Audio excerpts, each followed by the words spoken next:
குட்டி புலியே கர்ஜித்தா தாய் புலி எப்படி கர்ஜிக்கணும் உங்களுக்கு சொல்ல வேணுமா? ஒரு நொடி யோசித்து பார்க்கிறேன். இதே திருச்சில 1008 கெடுபிடிகளுக்கு நடுவே உங்களை பார்ப்பதற்காக ஓடோடி வந்து நின்னு அன்று உங்க அண்ணனா உங்க தம்பியா நம்ம தளபதியா மக்கள் விரும்பும் வேட்பாளரா வந்த மனிதர்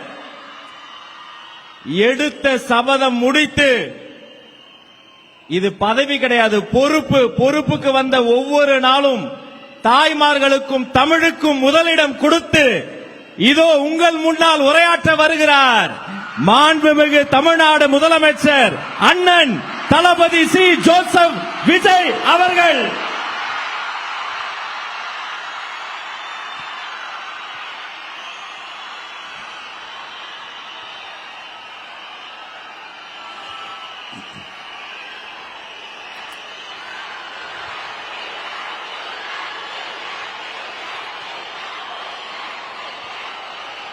என் நெஞ்சில் குடியிருக்கும்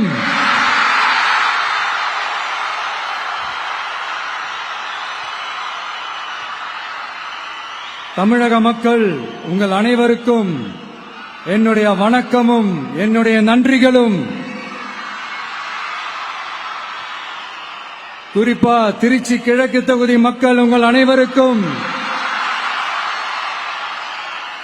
என்னுடைய ஸ்பெஷல் வணக்கமும் ஸ்பெஷல் நன்றிகளும்.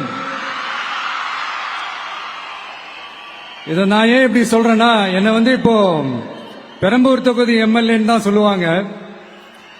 பட் ஆனா அது எலெக்ஷன் கமிஷனோட அந்த சட்ட விதிகளுக்கு மட்டும்தான் அப்படி. ஆனா என்ன பொறுத்த வரைக்கும், தமிழ்நாட்டை பொறுத்த வரைக்கும், தமிழ்நாட்டுக்கு எப்படி திருச்சி ஒரு இதயம் மாறியோ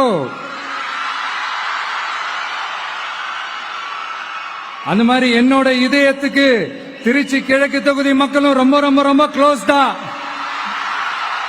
அதுல எந்த மாற்றமும் கிடையாது. சரிங்களா?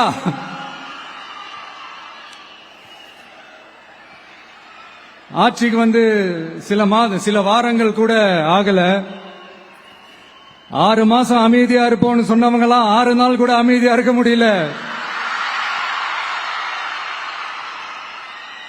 ஆட்சிக்கு அரை மணி நேரத்திலே ஆரம்பிச்சிட்டாங்க. பாவம், ஒரு கல்யாண வீட்டுல எல்லாம் போய் புலம்பிட்டு இருக்காங்க. நான் சொன்னதெல்லாம் நடக்குதா? 1 by 1 எல்லா புலம்பல்ஸும். அது மாதிரி இத்தனை வருஷமா மாத்தி மாத்தி உங்களை ஏமாத்திக்கிட்டு இருந்த இந்த 2 பேரையும் வேண்டாம்னு சொல்லி ஒதுக்கிட்டு உங்களுக்காக உண்மையா உழைக்க வந்த உங்க விஜய, உங்க அண்ணன, உங்க தம்பிய முதல் அமைச்சரா இல்ல முதல் சேவகனா ஆக்கியிருக்கிறீங்க. தலை வணங்கி ஒட்டுமொத்த தமிழக மக்களுக்கும் இந்த நேரத்தில் என்னுடைய நன்றியை தெரிவிச்சுக்கிறேன். இந்த நேரத்தில் எங்களுக்கு ஆதரவு தெரிவிச்ச அத்தனை இயக்கங்களுக்கும் அத்தனை இயக்கத்தின் தலைவர்களுக்கும் மீண்டும் என்னுடைய நன்றியை தெரிவிச்சுக்கிறேன்.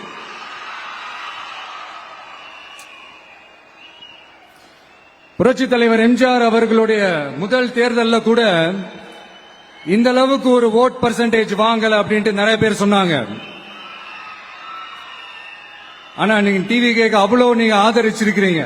நான் எம்ஜிஆர் அவர்களோட எல்லாம் நான் கம்பேர் பண்ணல. எம்ஜிஆர் தான். ஆனா நாம பெரியார், அண்ணா, எம்ஜிஆர் அவர்கள் வழியில ஒரு அன்பா உழைக்க வந்த உங்க விஜய், அவ்வளவுதான். 1977 நீங்க போடாத ஓட்ட 2026 நீங்க போட்டிருக்கிறீங்க. என்ன ஒண்ணு, இன்னும் கொஞ்சம் அதிகமா ஆதரிச்சிருந்தீங்கன்னா கொஞ்சம் நல்லா வந்திருக்கும்.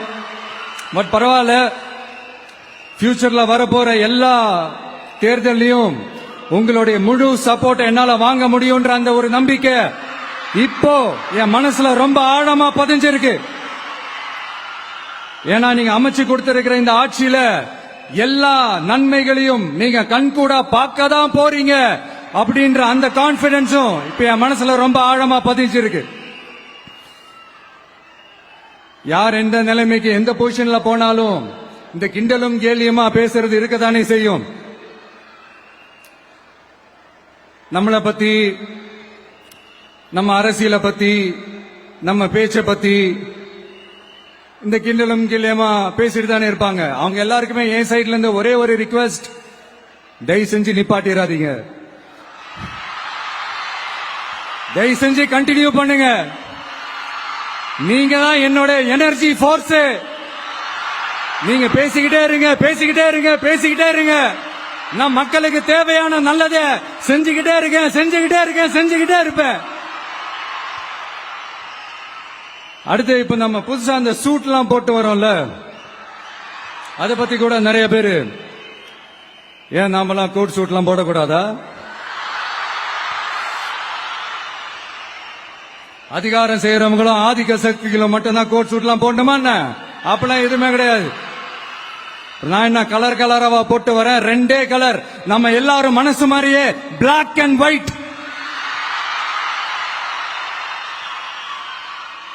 எல்லாத்திலும் பிளாக் அண்ட் ஒயிட்டா இந்த விஜய் இருப்பான் அப்படின்னு காட்டுறதுக்கு தான் அந்த கலர்.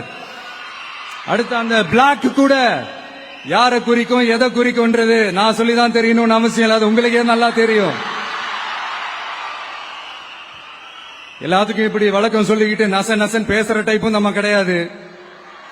உங்களுக்கே தெரியும், அதிகபட்சமா எல்லா மீட்டிங்லும் 20 நிமிஷம்குள்ளதான் நான் பேசியிருக்கிறேன்.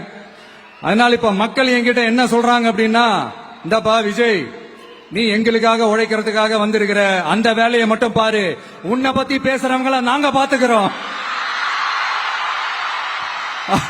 அப்படின்னு சொல்லிட்டாங்க. சரி, ஆனது ஆச்சு. இப்ப என்ன, உனக்கு எதிரிகளே இல்லையா அப்படின்லாம் கேட்டா, அப்படிலாம் நான் சொல்ல மாட்டேன். அப்படிலாம் நான் நினைக்கவும் மாட்டேன், அப்படி நினைக்கவும் கூடாது. இப்பவும் சொல்றேன், அரசியல் ரீதியா சொல்றேன், ரெண்டு பேருக்கு நடுவுல தான் போட்டியே. ஒன்னு, இன்னொன்னு எஸ், ஒன்னு டிவிக்கு, இன்னொன்னு டிஎம்கே. இதுக்கு நடுவுல வேற யாருக்கும் எந்த வேலையும் கிடையாது. ஏதாவது இருக்குன்னு சொல்றீங்க? எலெக்ஷனுக்கு முன்னாடியும் அவங்களுக்கு ஒரு வேலையும் இல்ல, இப்ப எலெக்ஷனுக்கு அப்புறம் சுத்தம். ஆனா இந்த திமுகவும் மற்றும் பலரும் ஒன்னா சேர்ந்துகிட்டு இந்த விஜயோட ஆட்சி வந்துடக்கூடாதுன்னு சொல்லி ஒரு கூத்து ஒண்ணு பண்ணாங்களே, அந்த கடைசி 5 நாள், அடாடாடாடா, நமக்கெல்லாம் ஓஹோ இப்படியெல்லாம் கூட நடக்குமோ என்ன கூத்துங்கிறீங்க. ஆனா ஃபியூச்சர் என்னவா இருக்கும்ன்றத மட்டும் இப்ப நான் சொல்றேன். உங்களுக்காக உண்மையா உழைக்க வந்த இந்த விஜயா, இல்ல இந்த விஜயோட ஆட்சி அமைஞ்சிட கூடாதுன்னு தடுக்க நினைச்ச ஸ்டாலின் சாரா? அவ்வளவுதான். இதுக்கு நடுவுல வேற யாரும் எந்த அல்லு சில்லும் உள்ள வந்து நம்மளை தடுக்கிறதோ எதிர்க்கிறதோ ஏதாவது பண்ணாங்கன்னா நிர்வாகம் அதுக்கு பொறுப்பில்ல ராஜா, நிர்வாகம் அதுக்கு பொறுப்பில்ல. ரிசல்ட் என்னவா வரும்ன்றது அது உங்களுக்கே நல்லா தெரியும். நம்மள ஏளனமா பேசுறதா நினைச்சு அவங்களுக்கு ஆப்பு வச்சுக்கிறாங்க. திமுக நம்மளை தடுக்க, திமுக நம்மளை எதிர்க்க, திமுக நம்மளை அவமானப்படுத்த அத்தனையும் நமக்கு நன்மையே.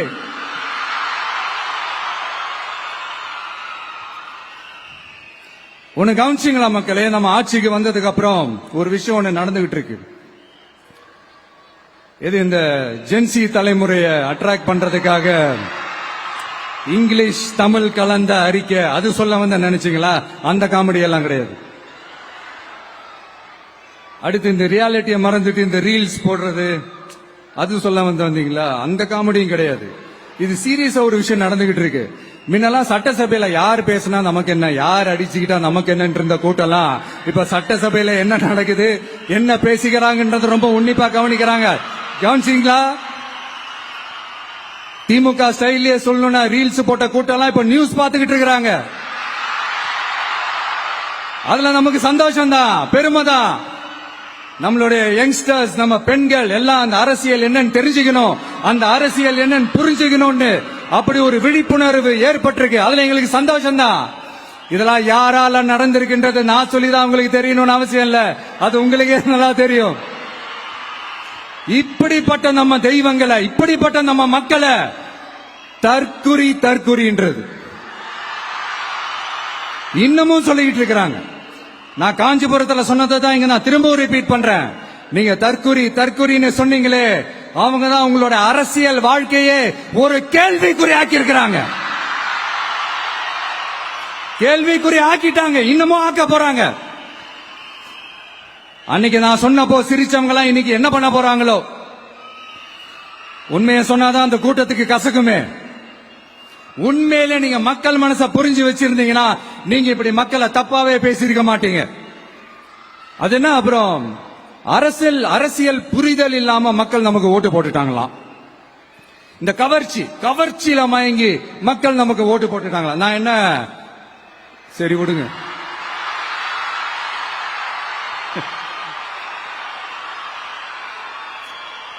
மக்கள் அவங்களுக்கு ஓட்டு போட்டா அந்த மக்கள் நல்லவங்களாம், அதே மக்கள் நமக்கு ஓட்டு போட்டா அந்த மக்கள் கெட்டவங்களாம், தற்குறியா. இதே மக்கள் தான் இத்தனை வருஷமா உங்களுக்கு ஓட்டு போட்டுட்டு இருந்தாங்க. உங்களுக்கு மட்டும் என்ன, வேற ஏதாவது பிளானட்ல இருந்து குதிச்சு ஓட்டு போட்டு போனாங்களா? தற்குறியாமா, தற்குறி நல்லா வருது, வேணான்னு பாக்குறேன். எங்க அண்ணன் விஜயகாந்த் அண்ணன் சொல்ற மாதிரி, அண்ணா அவர்கள் ஆரம்பிச்ச கட்சிய ஒரு அடிமை கூடாரமா ஆக்குனது யாருங்க சார்? இப்படி எல்லாம் ஆக்கிட்டு உண்மையை சொல்லு உடன்பிறப்பேவா. உங்களோட அந்த உண்மையான உடன்பிறப்புக்கெல்லாம் என்ன சொல்றாங்க தெரியுமா சார்? திமுக இப்படி ஆனதுக்கு காரணம், அந்த காரணத்தை வெளியில எல்லாம் போய் தேடாதீங்க, உங்க குடும்பத்துக்குள்ளேயே கேளுங்கிறாங்க. உங்களுக்காக மாடா உழைச்சி தேஞ்சு போய் கிடக்கிறோம். திமுக இப்படி ஆனதுக்கு காரணம் உழைக்காம சொகுசா இருக்கிற உங்க குடும்பத்துக்குள்ளேயே போய் கேளுங்கிறாங்க. ஒவ்வொரு திமுக தொண்டனும் அதை சொல்றாங்க. அதை புரிஞ்சுக்காம நம்மளையும் நம்ம மக்களையும் தப்பா பேசிக்கிட்டு, நீங்க மக்களை தப்பா பேசுனீங்கன்னா இந்த விஜய் வந்து கேள்வி கேட்பான், சும்மா இருக்க மாட்டான். இந்த விஜயும் தமிழ்நாட்டு மக்களும் வேறு வேறு இல்லை. இந்த விஜய் தான் தமிழ்நாட்டு மக்களோட ஒரு உண்மையான ஒரே பிரதிநிதி. இது இன்னைக்கும் சரி, நாளைக்கும் சரி, நாளன்னைக்கும் சரி, இதுதான் நிஜம். மறுபடியும் சொல்றேன், நமக்கும் மக்களுக்கும் இடையே இருக்கிற இந்த பூர்வ ஜென்ம பந்தத்தை, அந்த உறவை ஏதோ இந்த சதிகள் சூழ்ச்சிகள் பண்ணி யாராலையும் எதுவும் கெடுக்கவே முடியாது. கெடுக்க ட்ரை பண்ணீங்க. நம்ம ஆட்சிக்கெல்லாம் வரதுக்கு முன்னாடி என்ன சதிகள், என்ன சூழ்ச்சிகள், என்னென்னலாம் பண்ணி எப்படி எப்படியெல்லாம் தடுத்துடலான்னு. ஆனா இப்ப ஆட்சிக்கு வந்த இந்த சாமானிய மக்கள் ஆட்சிய நீங்க இந்த எதிர்கட்சியா இருக்கும் போது ஒண்ணு யூஸ் பண்ணுவீங்கல்ல, இந்த பழைய டெக்னிக், அதெல்லாம் யூஸ் பண்ணி நம்மளையும் மக்களையும் பிரிச்சலாம்னு நினைச்சீங்கன்னா அது ஒரு காலம் நடக்காது. மக்கள்லாம் ரொம்ப தெளிவாயிட்டாங்க சார், ரொம்ப தெளிவாயிட்டாங்க. அதனால ஒரு ஆக்கப்பூர்வமான ஒரு எதிர்கட்சியா செயல்பட்டு மக்கள் மனசை வெல்ல பாருங்க. இந்த கடைசி லாஸ்ட் 1 மந்தா நடந்த ஒரு சில விஷயங்கள் உங்ககிட்ட நான் ஷேர் பண்ணணும்னு ஆசைப்படுறேன். இந்த 200 யூனிட் மின்சாரம், கட்டணமில்லா மின்சாரம் அறிவிச்சோம். அதுல ஆல்ரெடி இருந்த 100 யூனிட் திமுக கொடுத்தது கிடையாது. மேடம் ஜெயலலிதா மேடம் இருந்தப்போ செஞ்சுட்டு போனது. ஸ்டாலின் சார் பதவி போன அந்த கடுப்புல அறிக்கையா விட்டு தள்ளிக்கிட்டு இருக்கிறாரு. என்ன பண்ணீங்க உங்களோட ஆட்சியில? மக்கள் பணத்தை, டாஸ்மாக்ல இருந்து அடிச்ச அந்த பணத்தை, ஊழல் செஞ்ச அந்த ஃபைல க்ளோஸ் பண்றதுக்கு அலையா அலைஞ்சிங்க. ஆனா இந்த விஜய் மக்களுக்கு தொந்தரவா இருக்கிற அதே டாஸ்மாக க்ளோஸ் பண்ணா. விவசாயிகளோட அந்த கடனை தள்ளுபடி மேக்சிமம் இந்த 1 மந்த்ல என்ன செய்ய முடியுமோ அத செஞ்சான். நீங்க தான் அந்த நிதி சம்பந்தமா இருக்கிற எல்லா கேட்டையும் லாக் பண்ணி வச்சுட்டு போயிருக்கிறீங்க. அதை சரி செய்ய வேணாமா? அதை ஒழுங்குபடுத்த வேணாமா? அதனால மறுபடியும் சொல்றேன், இந்த விஜய் பொய் சொல்லி ஏமாத்துறதுக்காக அரசியலுக்கு வரல. உங்க கூடவே நிக்கிறதுக்காக மட்டும்தான் அரசியலுக்கு வந்திருக்கிறேன். அதுல எந்த மாற்று கருத்துமே கிடையாது. கவலையப்படாதீங்க விவசாய பெருமக்களே. அடுத்து இந்த சட்டம் ஒழுங்கு, அது சரியில்லை இது சரியில்லைன்னு சொல்லி திமுகவும் மற்றும் பலரும் மாறி மாறி கூவுறீங்க. நான் ஒண்ணு கேக்குறேன், இந்த மாடல் அரசுன்னு சொல்றீங்களே, அதுல என்ன செஞ்சு வச்சுட்டு போயிருக்கீங்க? ஒரு ஊரு விடாம, ஒரு தெரு விடாம போதை பொருள் கலாச்சாரம் அப்படியே ஸ்ப்ரெட் ஆகி கொட்டி கிடக்குது. அது அப்பவே இனிஷியல் ஸ்டேஜ் அதை நீங்க கண்ட்ரோல் பண்ணிருந்தீங்கன்னா இத்தனை பெண் குழந்தைகளை இத்தனை பெண்களை இழக்க வேண்டிய ஒரு சூழ்நிலை ஏற்பட்டிருக்குமா? எல்லாத்தையும் பண்ணிட்டு பழிய தூக்கி ஏன் மேல போடுறாங்க? நீங்க என்ன பழி நம்ம மேல போட்டாலும் மக்கள் நிம்மதியா வாழக்கூடிய அந்த செயலை கண்டிப்பா இந்த விஜய் செஞ்சுதான் காட்டுவான். அதுக்காக தான் எஃபிஷியன்டான போலீஸ் ஆபீசர்ஸ் நான் அப்பாயிண்ட் பண்ணியிருக்கிறேன். எஃபிஷியன்டான அந்த போலீஸ் ஆபீசர்ஸ் டீம் நான் அப்பாயிண்ட் பண்ணியிருக்கிறேன். பெண்கள் பாதுகாப்பான அந்த சிங்க பெண் காவல் படை நெக்ஸ்ட் வீக் அதை இனாகரேட் பண்ண போறோம். தப்பு செஞ்சவங்களுக்கான தண்டனை, அதுக்கான சார்ஜ் ஷீட் எல்லாமே ரொம்ப ஃபாஸ்டா ரொம்ப ஸ்பீடா செய்யறதுக்கான அந்த வேலையை செய்ய சொல்லி இருக்கிறோம். கோர்ட்ல கூட தப்பு செஞ்சவங்களுக்கான அந்த கடுமையான தண்டனை வாங்கி கொடுக்கறதுக்கான அந்த வேலையையும் ரொம்ப சீக்கிரமா செய்ய சொல்லி இருக்கிறோம். அதனால நீங்க என்ன பழி நம்ம மேல போட்டாலும் உண்மையா உறுதியா மக்களுக்கு தேவையான எல்லா விஷயங்களையும் இந்த விஜய் செஞ்சுதான் காட்டுவான். இப்படி எல்லாம் நம்ம சொல்றதுனால இவங்க என்ன சொல்லுவாங்க தெரியுமா? அவங்க தான் ஆட்சியிலே இல்லையே, அப்புறம் ஏங்க அவங்கள குறை சொல்றீங்க அப்படின்னு கேட்பாங்க. வேர்ல வெந்நிய ஊத்திட்டு போனவங்கள வெளிச்சம் போட்டு காட்டாம பின்ன வேற என்ன சொல்லுவாங்க? இதெல்லாம் மக்கள் கிட்ட நம்ம தெளிவா எடுத்து சொல்லணும் இல்லையா? அதுக்காக தான் இதெல்லாம் சொல்லிட்டு இருக்கிறேன். நம்ம மக்களுக்காக இவ்வளவு வேலை பார்க்கிறோம். ஆனா இவங்க அதையெல்லாம் விட்டுட்டு குதிரை பேரம் பண்றாரு, அது பண்றாரு, இது பண்றாருன்னு சொல்லிட்டு தப்பு தப்பா கதையெல்லாம் அடிச்சு விட்டுக்கிட்டு இந்த தீய சக்தியும் தீந்து போன சக்தியும்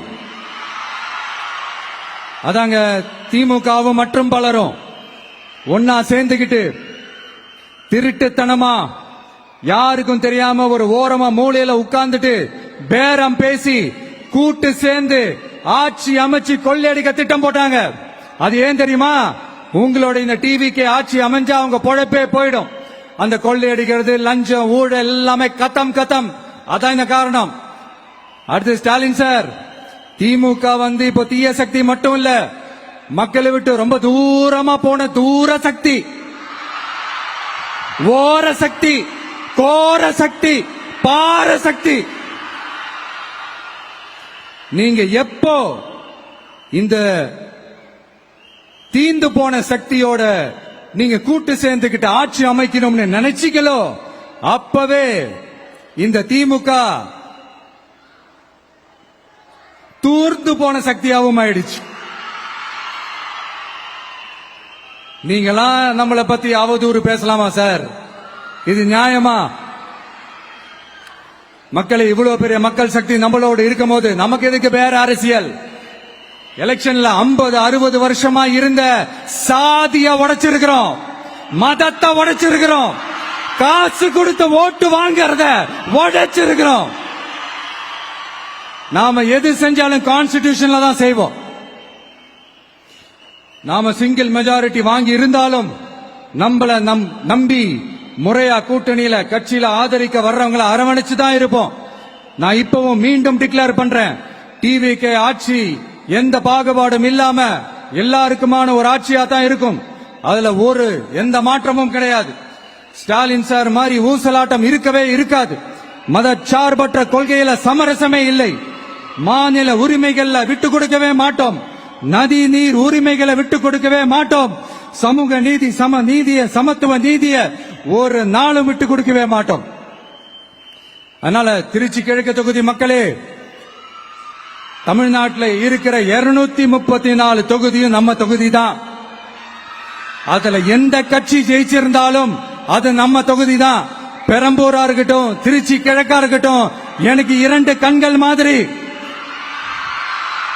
அதுலயும் திருச்சி கிழக்கு என் செல்லப்புள்ள மாதிரி.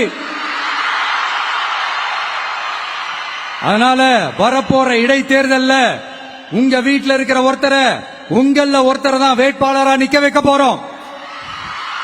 நீங்க எப்படி இந்த விஜய்க்கு ஆதரவு கொடுத்து ஓட்டு போட்டு ஜெயிக்க வச்சீங்களோ அதே மாதிரி வரப்போற இடைத்தேர்தல்ல உங்களுடைய அந்த வேட்பாளரையும் ஜெயிக்க வைப்பீங்கன்ற அந்த ஒரு நம்பிக்கை நான் முழுமையாக தான் நம்புறேன்.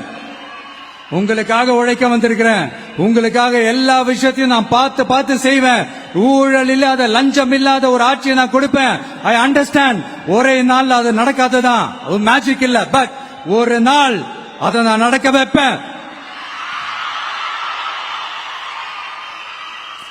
எனக்கு இப்ப வேற எந்த வேலையும் இல்ல உங்களுக்காக உழைக்கிறத தவிர. என் கடன் இனி என் மக்களுக்கு பணி செய்து கிடைப்பதே. மீண்டும் என்னை ஜெயிக்க வச்ச தமிழக மக்களுக்கும் திருச்சி கிழக்கு தொகுதி மக்களுக்கும் மீண்டும் என்னுடைய நன்றியை தெரிவிச்சுக்கிட்டு கான்பிடென்டா இருங்க. நல்லதே நடக்கும். வெற்றி நிச்சயம். மீண்டும் சந்திக்கும் வரை நன்றி, வணக்கம்.